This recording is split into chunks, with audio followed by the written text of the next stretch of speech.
All right, so artificial intelligence is getting a little bit scary because they are actually able to implement AI software with MRI machines, and this is what they are capable of doing with human brainwaves now. Check this Their out. dreams are no longer safe. How about this? Can we go from the patterns of your brain when you're looking at an image to reconstructing the image? So the way this worked was they put human beings inside an fMRI machine.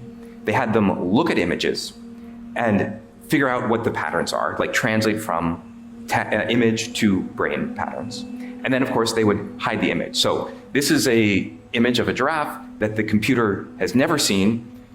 It's only looking at the fMRI data, and this is what the computer thinks the human is seeing.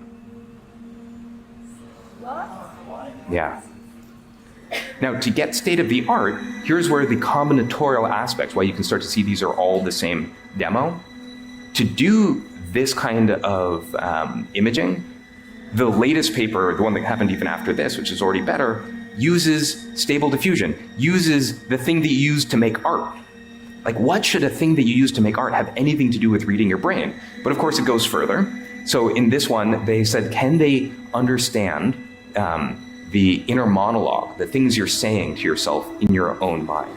Mind you, by the way, when you dream, like your visual cortex runs in reverse, so your dreams are no longer safe. But we'll try this. So they had people watch a video and just narrate what was going on in the video in their mind. So there's a woman, she gets hit in the back, she falls over. This is what the computer reconstructed the person thinking. See a girl, looks just like me, get hit in the back, and then she is knocked off. So our thoughts, are starting to be decoded. Yeah, just think about what this means for authoritarian states, for instance.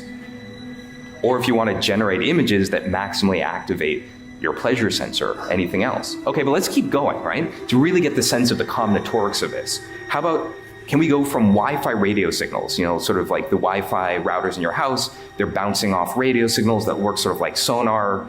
Can you go from that to where human beings are, to images? So what they did is they had a camera looking at a space with people in it. That's sort of like coming in from one eye. The other eye is the radio signals, so sonar from the Wi-Fi router. And they just learned to predict, this is where the human beings are. Then they took away the camera. So all the AI had was the language of radio signals bouncing around a room. And this is what they're able to reconstruct. Real-time 3D pose estimation, right? So suddenly AI has turned every Wi-Fi router into a camera that can work in the dark, specially tuned for tracking living beings.